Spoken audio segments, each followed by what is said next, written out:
하나님의 말씀은 출애굽기 18장 1절부터 12절 말씀입니다. 말씀을 우리 함께 읽겠습니다. 모세의 장인이며 미디안 제사장인 이드로가 하나님이 모세에게와 자기 백성 이스라엘에게 하신 일, 곧 여호와께서 이스라엘을 애굽에서 인도하여 내신 모든 일을 들으니라. 모세의 장인 이드로가 모세가 돌려보냈던 그의 아내 십보라와 그 두 아들을 데리고 왔으니 그 하나의 이름은 게르솜이라. 이는 모세가 이르기를 내가 이방에서 나그네가 되었다 하며, 하나의 이름은 엘리에셀이라. 이는 내 아버지의 하나님이 나를 도우사 바로의 칼에서 구원하셨다 함이더라.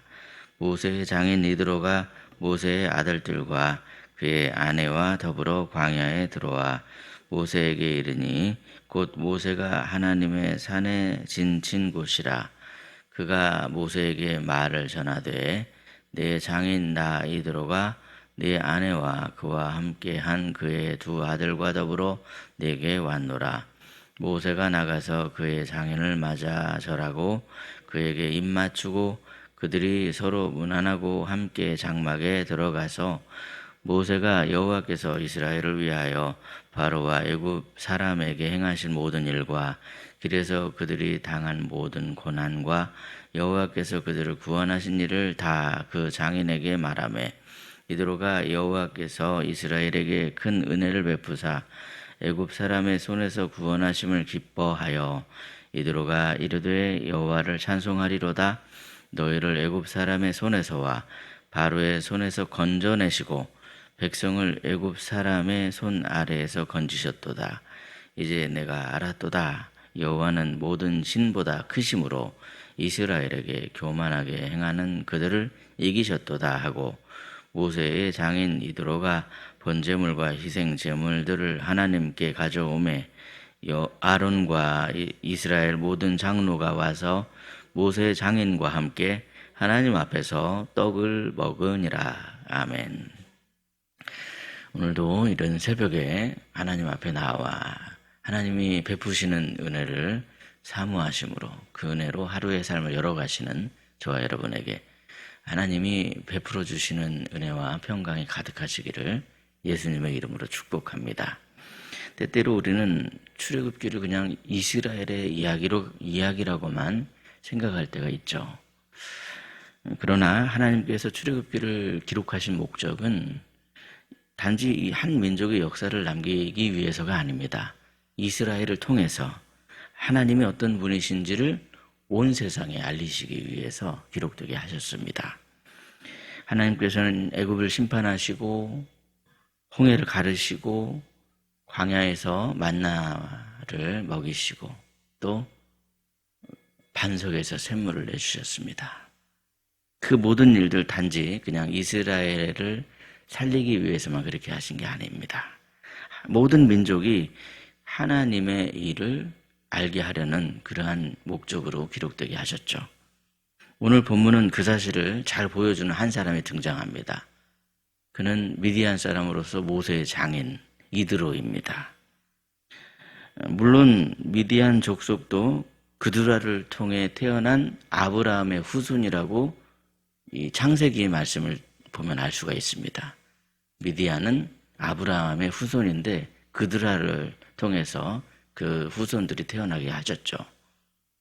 그러나 모세 당시 미디안은 이미 가나안의 여러 족속들처럼 이방 우상을 섬기던 그런 민족이 되어버렸습니다.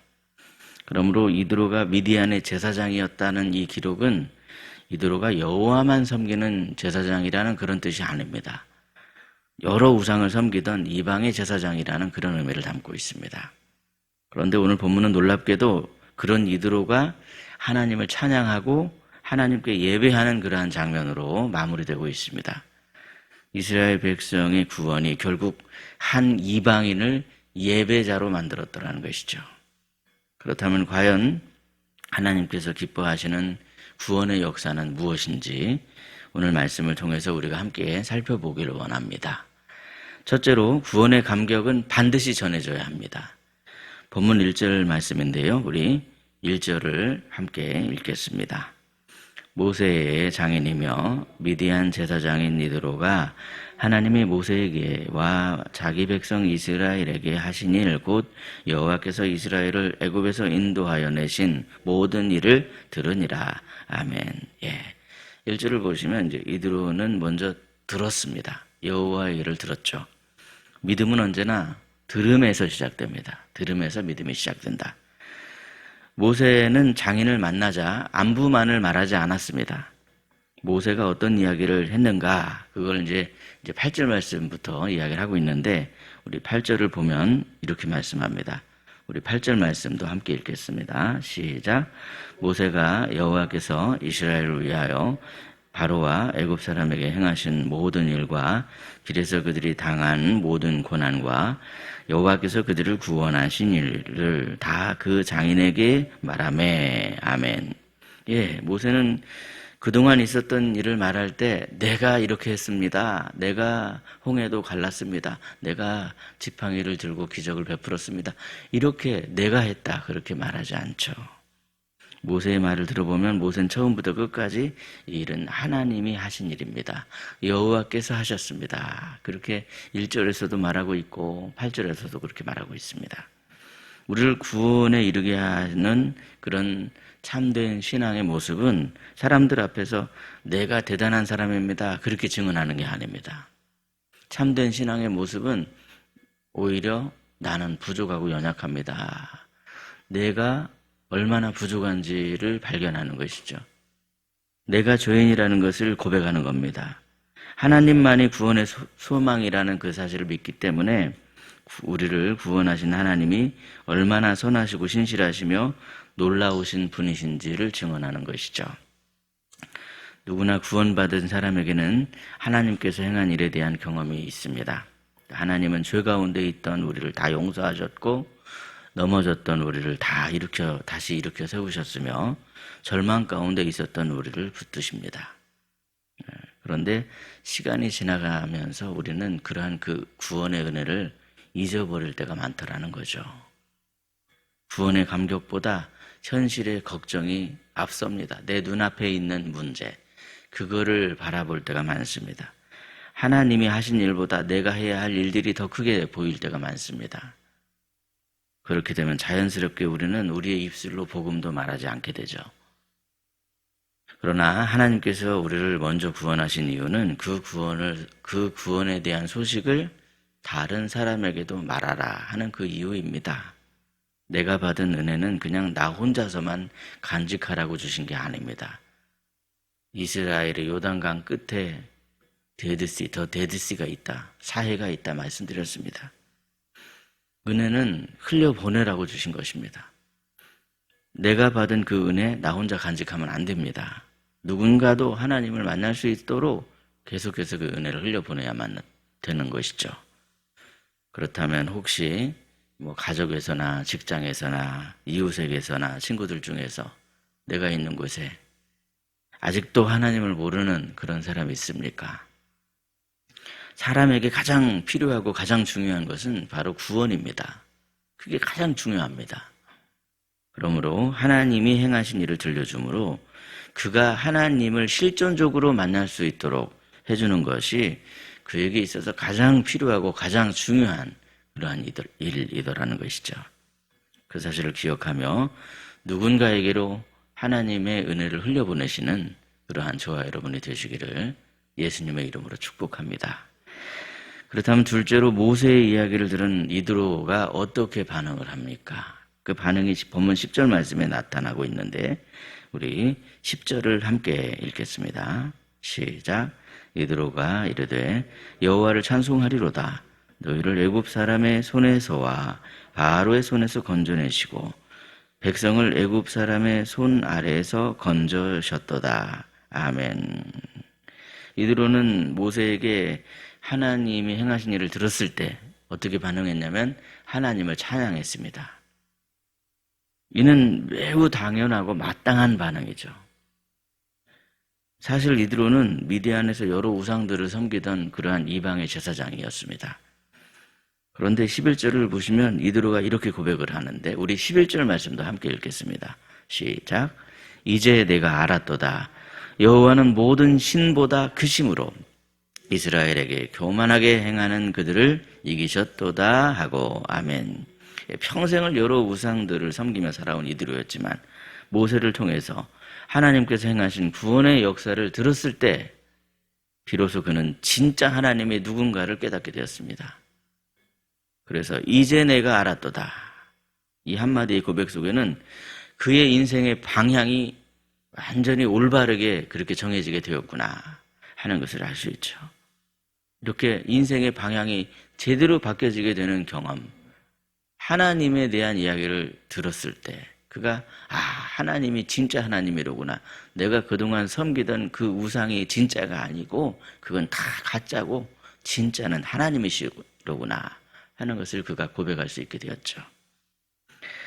그러니 여러분, 이드로가 이런 고백을 드렸을 때 우리 하나님이 얼마나 기쁘셨겠습니까? 하나님께서는 우리의 찬송을 통해서 영광 받으시기를 기뻐하신 하나님입니다. 오죽하면 이사야 43장 21절 말씀에 이 백성은 내가 나를 위하여 지었나니 나를 찬송하게 하려 함이니라, 그렇게 말씀하십니까? 그게 바로 우리를 지으신 목적이라는 거예요. 찬송 받으시려고 지으셨다는 겁니다. 그만큼 우리 하나님은 우리의 입술을 통해서 찬송 받으시기를 기뻐하시는 하나님이십니다. 그렇다면 요즘 우리는 어떻습니까? 혹시 찬송이 메말라 있진 않으신지요? 그런데 여러분, 우리는 그럴수록 다시 십자가를 바라보셔야 됩니다. 다시 은혜를 회복하셔야 됩니다. 구원에 대한 감사와 감격이 회복되면 찬송도 저절로 회복이 되기 때문에 그렇습니다. 이드로처럼 하나님이 행하신 일에 대해 감동하심으로 말미암아 하나님을 찬송하심으로 하나님께 영광을 돌리시고 하나님을 기쁘시게 하시는 저와 여러분이 되시기를 예수님의 이름으로 축복합니다. 셋째로, 하나님은요, 모든 민족의 예배를 기뻐 받으십니다. 오늘 본문의 마지막은 예배로 끝을 맺고 있죠. 우리 12절을 함께 읽도록 하겠습니다. 시작. 모세의 장인 이드로가 번제물과 희생제물들을 하나님께 가져오매 아론과 이스라엘 모든 장로가 와서 모세의 장인과 함께 하나님 앞에서 떡을 먹으니라. 아멘. 예. 하나님 앞에서 떡을 먹었다. 단순히 음식을 먹었다는 얘기가 아니라 이스라엘 백성의 전통에는 이들이 하나가 되었다.